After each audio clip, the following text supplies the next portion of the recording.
മനസ്സുകൊണ്ട് സൂക്ഷിച്ചത് അല്ലേ? സന്തോഷമായി. എട്ടല്ലത്തിന്റെ വീരപുരുഷത ഫലം കൊണ്ട് സൂക്ഷിച്ചിട്ടുണ്ട്. മനസ്സിലെ ശക്തിയല്ലേ അല്ലേ? ആ മനസ്സിലെ ശക്തിയെ ഭാവിച്ചുകൊണ്ട് ഒരാത്മസമർപ്പണമുണ്ടല്ലോ. മരിപോരാരെ കണ്ട് ഒന്നും മനസ്സിനകത്ത് എത്രയെത്ര കണ്ടാൽ മരിപോരാരെ വിട്ടല്ലത്തിന്റെ വീരപുരുഷൻ അഭിമാനമുള്ളവൻ ദൈവം കരുവനൂരി വീർന്നിരിക്കുന്ന മഹത്തരമായ ശക്തിയില ഭാവിച്ചുകൊണ്ടൊന്നും സമർപ്പണമുണ്ടല്ലോ എന്ന് പറയും.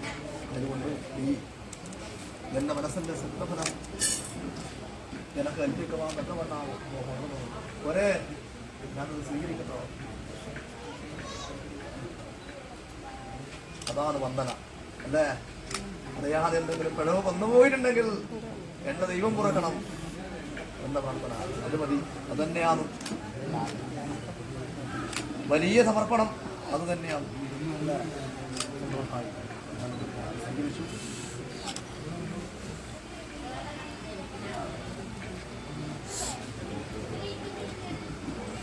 അകത്ത്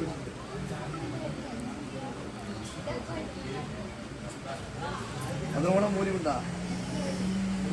പവിത്രമായിരിക്കുന്ന ഭൂമിയിൽ 4 ഗീതോല 4 വട്ടക്കട കൂട്ടിക്കെട്ടി പതി പള്ളറിയെന്ന് കൽപ്പിച്ചകത്തോളമായിക്കൊണ്ട് എന്റെ പോലെ 101 മാറ്റെടുത്ത് ധർമ്മത്തെ അതിന് സത്യമായ കർമ്മം ആദരിച്ചിരിക്കുന്ന ഭൂമിയിൽ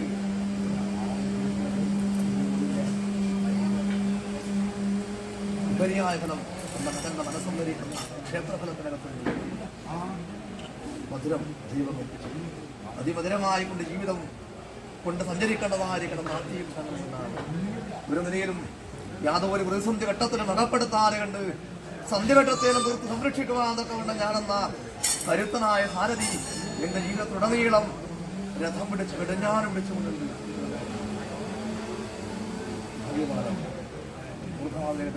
എന്റെ മാറോട് ചേർത്തിട്ടുണ്ട്. മാറോട് ചേർത്തിരിക്കുന്ന ഫലവും മനസ്സൊത്തിരിക്കുന്ന ഫലങ്ങളെല്ലാം നനച്ചിരിക്കുന്ന മനസ്സോടുകൂടി ജീവിത വിഷയത്തോട് സഞ്ചരിക്കേണ്ടതുണ്ടാകും.